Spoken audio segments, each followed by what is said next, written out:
Here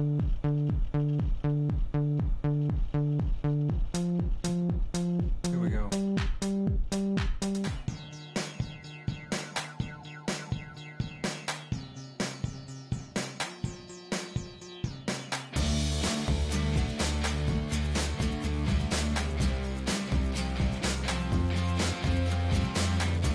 Alors, à la lumière des premiers tests qui ont été effectués pour Steve, j'ai donc constaté un certain nombre de choses. La première chose, c'est un déficit de proprioceptif sur la jambe lésée de Steve, surtout sur le bosu. Il y a des tremblements excessifs, donc cela signifie qu'il va falloir faire un gros travail de proprioception sur la jambe lésée, certes, mais également sur la jambe saine.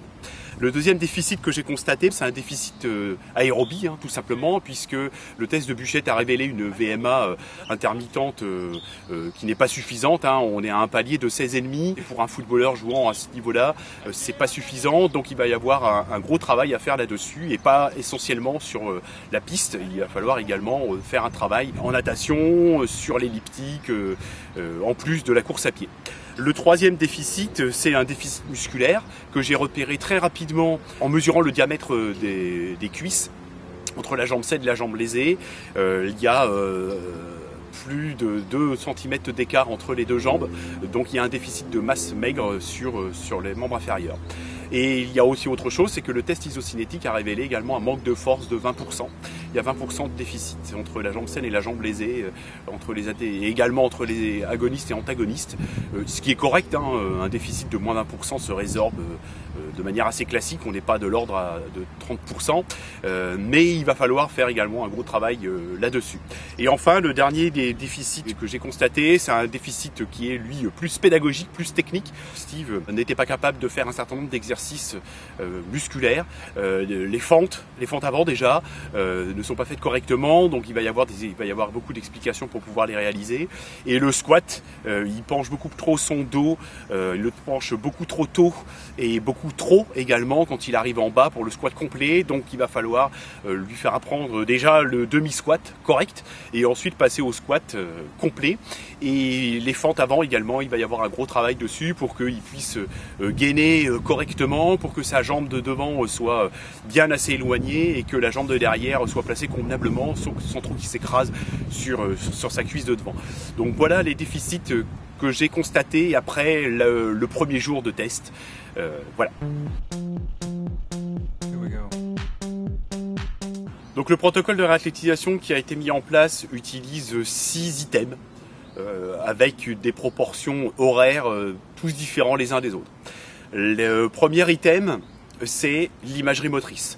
Et c'est l'une des originalités de ce protocole. J'ai mis en place une petite séquence donc d'imagerie motrice qui dure moins de 5 minutes, que Steve doit faire très régulièrement, au moins de manière hebdomadaire, sur le terrain, en s'imaginant en situation de match, avec un ballon au pied, en marchant, tout simplement du milieu du terrain jusqu'au but. Et là, il doit se mettre dans la situation d'un match ou d'un entraînement, avec des coéquipiers, en train de faire des passes, en train de faire des tirs, en train de reculer, en train de faire du jeu sans ballon, pour le mettre en condition de football. L'objectif de cette imagerie motrice, et ça a été prouvé scientifiquement, c'est de réduire un petit peu, c'est d'inhiber la perte technique qu'a subi le sportif après les longs mois d'inactivité. Le deuxième item de ce protocole est un item très important qu'il a commencé déjà à utiliser avec les séances de kinésithérapie. C'est bien entendu l'item de proprioception. Tout d'abord sur sol stable, ensuite sur sol instable, sans engin puis avec engin, avec contact puis sans contact, avec des tiraillements, des poussées, avec des cibles à aller chercher. Et donc pratiquement à chaque séance, il y aura de la proprioception. Mais les séances de proprioception, les séquences de proprioception vont seulement débuter une fois que le travail musculaire aura été suffisant, une fois que l'assise musculaire aura été suffisante pour pouvoir justement faire convenablement des séances de proprioception efficaces, pour pas trop tirer sur les ligaments en fait. Le troisième item de ce protocole de réathlétisation original, il est sur la coordination. Et donc, régulièrement, Steve sur le terrain, il n'a pas fait que de la course, il a également utilisé des lattes, il a également utilisé des plots, il a également utilisé des échelles de rythme pour réapprendre à courir convenablement, pour réapprendre également à faire des montées de genoux, pour réapprendre à marcher, à faire des changements d'appui, à faire des courses arrière. Et donc pour cela, ces outils-là sont indispensables avant de passer à des choses plus complexes comme les ruptures de rythme et également les sauts. Un autre item du protocole de réathlétisation, c'est sur l'assouplissement, puisque j'ai constaté une certaine raideur au niveau des fessiers et des ischio-jambiers. Donc très régulièrement, à la fin de chaque séance de réathlétisation, et bien pendant un quart d'heure à 30 minutes, Steve a subi des séances d'assouplissement assez prononcées sur les ischio-jambiers et également sur les fessiers pour essayer de diminuer donc la raideur, assouplir tout ça.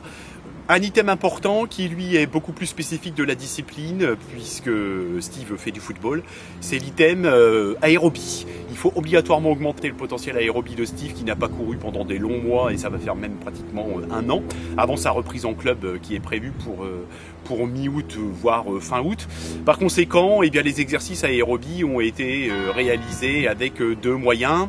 Le moyen en salle, c'est l'utilisation de l'elliptique, sous forme intermittente, 60-60 souvent, et également sur la piste et sur le terrain avec des exercices intermittents courts. Je suis très friand de tout ce qui est intermittent, que ce soit intermittent muscu ou intermittent course, et surtout course. Alors tout d'abord des intermittents longs de type 30-60 ou 20-40 ou 60-120 pendant plusieurs minutes à un rythme léger, hein, on est en dessous de 100% de VMA, et ensuite au fur et à mesure du protocole on va diminuer donc les temps d'accélération et également les temps de récupération pour passer sur l'intermittent court de type 10-15 ou 15-15 ou 10-20 ou 20-20 avec ou sans ballon. Et tout d'abord avec des courses linéaires dans un premier temps, hein, pour pas faire de changement d'appui sur le genou qui n'a pas été suffisamment renforcé musculairement, et ensuite avec des changements d'appui, avec des circuits où il y a des changements d'appui à 90 degrés, à 45 degrés, parfois il y a des petits sauts avec, des slaloms, etc. etc. L'item important, et c'est le plus important selon moi, c'est l'item renforcement musculaire, puisque outre le déficit qui a été constaté, il faut surtout renforcer musculairement ischio-jambiers et fessiers, donc un gros travail sur les ischio-jambiers pour consolider le travail qui a été réalisé en kinésithérapie et également réduire les chances de rechute, réduire le risque de rechute, pardon, que ce genou-là puisse à nouveau rompre. Il faut également réduire le risque de rechute sur la compensation. Il ne faut absolument pas que l'autre jambe compense le déficit de force. Par conséquent, le travail de renforcement musculaire est axé sur les deux jambes. Et la première période, dans les premières semaines, un gros travail excentrique et isométrique a été fait sur les ischio-jambiers, les quadriceps, les mollets, et un gros travail de gainage a été également réalisé. Et ensuite, on va passer sur un travail plus concentrique pour apporter plus de masse maigre, et également pliométrique sur la fin. Mais dans tous les cas, pratiquement à chaque séance de musculation, même si on fait des séances de musculation du haut du corps, il y a toujours un petit exercice qui va solliciter les ischio-jambiers, puisque déjà d'un point de vue préventif, c'est primordial, et d'un point de vue réathlétisation après rupture de ligaments croisés et également entorse de genou, c'est une des choses principales à solliciter. Donc autre chose pour terminer, d'autres instruments qui ont été utilisés pour compléter tout le protocole de réathlétisation, quelque chose que j'utilise de plus en plus, des séances de natation. Ces séances de natation ont plusieurs intérêts. Le premier intérêt, c'est de faire quelque chose qui va rompre la routine, donc pour le sportif c'est important. Le deuxième intérêt, c'est de pouvoir faire des flexions de jambes dans la piscine et pas que de la nage, et ces flexions de jambes en montée de genoux, en talons-fesses, en jambes tendues sur les côtés et également devant, permet de solliciter et de faire des flexions totales sans appui au sol. Donc au niveau des articulations, c'est quelque chose qui est très doux et qui est très bon. Ça permet également d'avoir un petit côté sportif tout en récupérant des séances qui ont été plus traumatisantes en musculation et également en course pendant la semaine. Donc Steve a eu une séance de natation par semaine avec à chaque fois un protocole à mettre en place sur des montées de genoux, des talons-fesses et tout un tas de choses dans l'eau, et également de la nage à faire en crawl, en brasse et également en dos, avec bien entendu un chronomètre imposé en fonction des capacités de l'athlète. Parfois il y a y avait également une planche que le sportif devait tenir devant lui pour accentuer la nage sur les membres inférieurs. Et parfois c'est l'inverse, pour accentuer la nage sur les membres supérieurs. Et il y a également le vélo, pas le vélo d'appartement, le vélo sur piste, pour solliciter énormément les quadriceps, pour solliciter énormément les mollets et également les ischio-jambiers. Allez Steve, c'est le dernier, allez, allez!